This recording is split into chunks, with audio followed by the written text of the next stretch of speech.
Good morning, friends. Ann here. Got my cup of coffee, got the Word of God, and today's reading is from Galatians chapter 5, verses 13 all the way down to 26, but I'm going to focus on just a couple of verses that really grabbed my attention today. So let's go ahead and read 14 and 15 of Galatians chapter 5. It says this: "For the whole law can be summed up in this one command: love your neighbor as yourself. But if you are always biting and devouring one another, watch out. Beware of destroying one another." Friends, Paul is telling the church at Galatia that all of the laws that they are worried about following, all of the little minutia that they are pointing back to and accusing each other of and condemning each other of breaking, that all of that can simply be summed up in this one commandment: to love your neighbor as yourself. What does that mean? Well, think about how you want to be loved. This word love is agape here, which doesn't mean the kind of love that just tolerates. It means the kind of love that goes the distance, that goes beyond.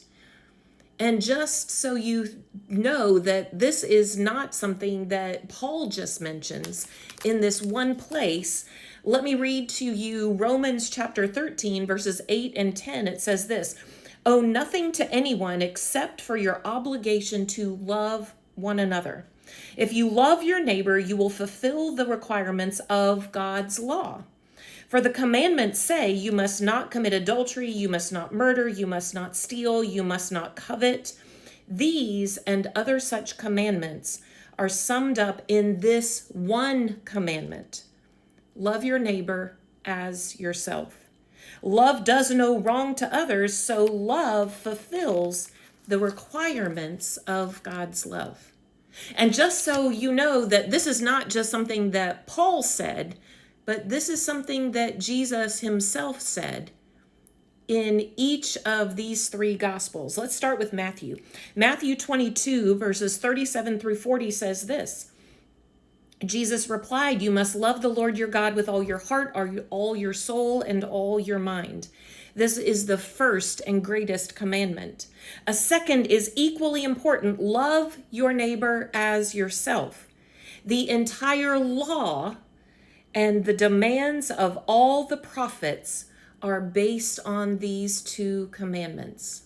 He says it again in Mark chapter 12 and Luke chapter 10. Friends, this is repeated over and over and over again because it is so important to our faith. I think there are so many of us that assume that we are called to hold people accountable for all of the things in the Old Testament, all those little tiny laws, and we focus on the judgment and the condemnation. And what Jesus says here is if we focus on the love, all the rest of that will come together, because love is at the heart of the law. The law is not about judgment and condemnation. It is showing us that the love of Jesus is so important that we recognize by the fact that we cannot keep the law, that we need the love of Jesus to make us right. Friends, the law is all about love. And if we look back at Galatians 5, where we started, love your neighbor as yourself.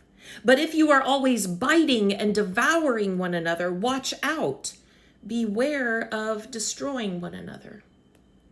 Friends, you and I often destroy each other because we are so concerned about all the little bitty bits of the law and who's doing what and how we can judge and condemn, and we will end up destroying ourselves.